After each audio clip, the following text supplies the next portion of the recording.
Hey friends, I'm Sharon Betters, and this is the Daily Treasure Podcast produced by Mark Inc. Ministries. And I am so glad that you've joined us for our Christmas series called Journey to Christmas with the Midwives of the Messiah. And it's our prayer, the team at Mark Inc., that these devotionals will just be a few minutes out of your day where you can take time to just stop and think about Christmas. Think about the incredible ways God's sovereignty shows up in the Christmas story and how that same sovereignty shows up in your life. He could be trusted then, and he can be trusted now. So today's devotional is called Do the Next Thing, and today's treasure is from Isaiah 43, verse 19. Behold, I am doing a new thing. Now it springs forth. Do you not perceive it? I will make a way in the wilderness and rivers in the desert. What should we do while we are waiting for the Lord to make a way in the wilderness and rivers in the desert?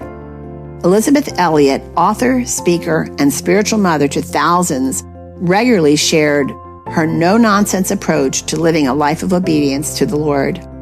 Shortly after our son Mark's death, I started reading her book, A Pathway Through Suffering, and within a few minutes, I wanted to throw the book across the room. Her matter-of-fact approach to sorrow and grief did not resonate with me, but I continued to read, sensing this wise woman who had lost so much had treasures to give me in my darkness. Sure enough, the Lord opened my heart to my need to respond in obedience to this pathway on which He had placed me. I later wrote a thank you note to Elizabeth for her candor and unflinching call for Christians to walk in obedience to their trustworthy God. This amazing woman responded with a handwritten note. I cannot wait to sit at her feet in heaven and listen as she praises our God for all His blessings. In the busyness of Christmas, some of us are overwhelmed, especially if we are trying to celebrate Christmas in the context of deep anguish and uncertainty. Elizabeth Elliot faced numerous similar seasons, especially after her husband Jim died at the hands of the very people he loved and wanted to introduce to Jesus. Elizabeth, against all human wisdom, returned to the very land of his death to continue the work Jim had started. If you've never had the blessing of Elizabeth's influence in your life, I strongly urge you to search for her books and archived radio broadcasts on Gateway to Joy. One of her best-known messages is Do the Next Thing. The following is a partial transcript from one of her messages on Gateway to Joy. I include the poem she references at the end. How often the words, do the next thing, helped guide me out of a dark period. I need to hear this message again and again. I'm confident you will be encouraged to do the next thing as you wait on the Lord.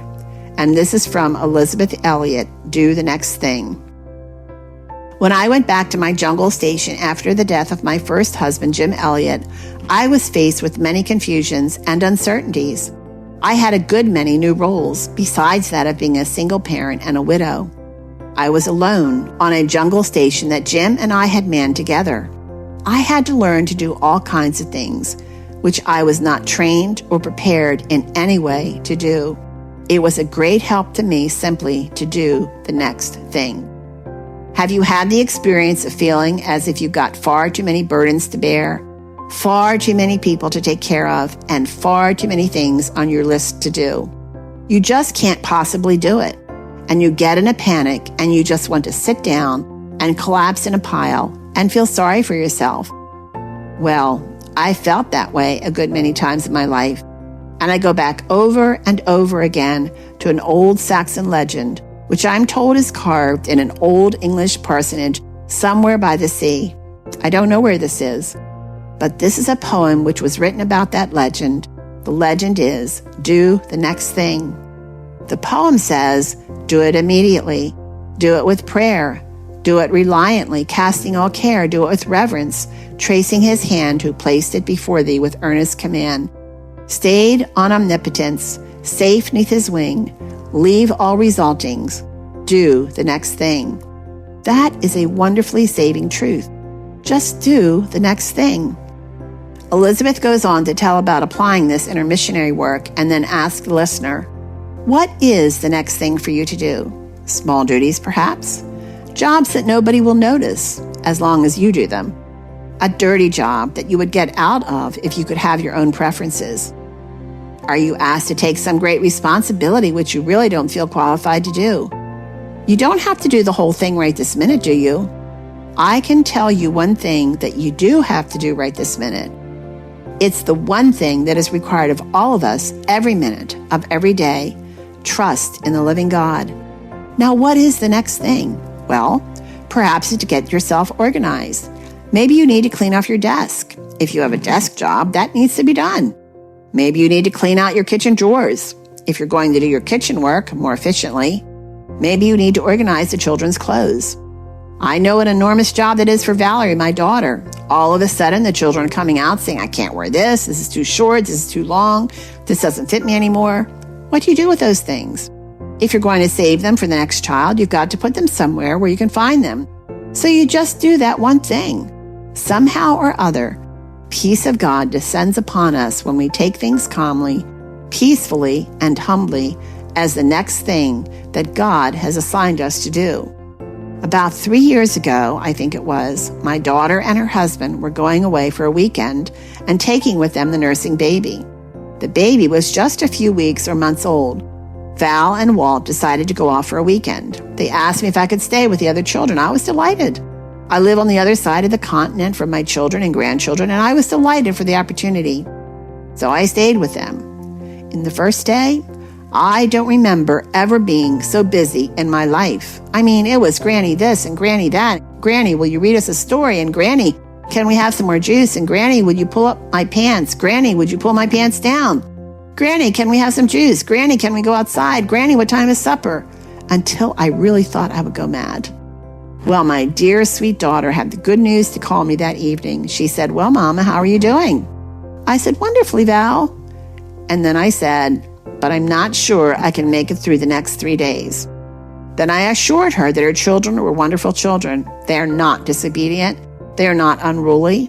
Everything was going along really very well when you think of the way some households are run. But I said, I keep thinking, Valerie's got a baby to nurse. That takes about 6 hours a day. How does she do it? So tell me, Val, how do you do it? She laughed and she said, well, Mama, I'll tell you how. I do what you told me years ago to do.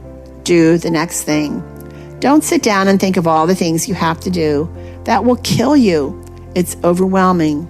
It's daunting if you think of all the things that are involved in a task. Just pick up the next thing. And here is the poem from an old English parsonage down by the sea. There came in the twilight a message to me. Its quaint Saxon legend, deeply engraven, hath, it seems to me, teaching from heaven. And on through the doors the quiet words ring, like a low inspiration, do the next thing. Many a questioning, many a fear, many a doubt hath its quieting here. Moment by moment let down from heaven, time, opportunity, and guidance are given. Fear not tomorrows, child of the King. Trust them with Jesus. Do the next thing. Do it immediately. Do it with prayer. Do it reliantly, casting all care. Do it with reverence, tracing his hand, who placed it before thee with earnest command. Stayed on omnipotence, safe neath his wing. Leave all results. Do the next thing. Looking for Jesus, even serener. Working or suffering, be thy demeanor. In his dear presence, the rest of his calm, the light of his countenance, be thy psalm. Strong in his faithfulness, praise and sing. Then, as he beckons thee, do the next thing.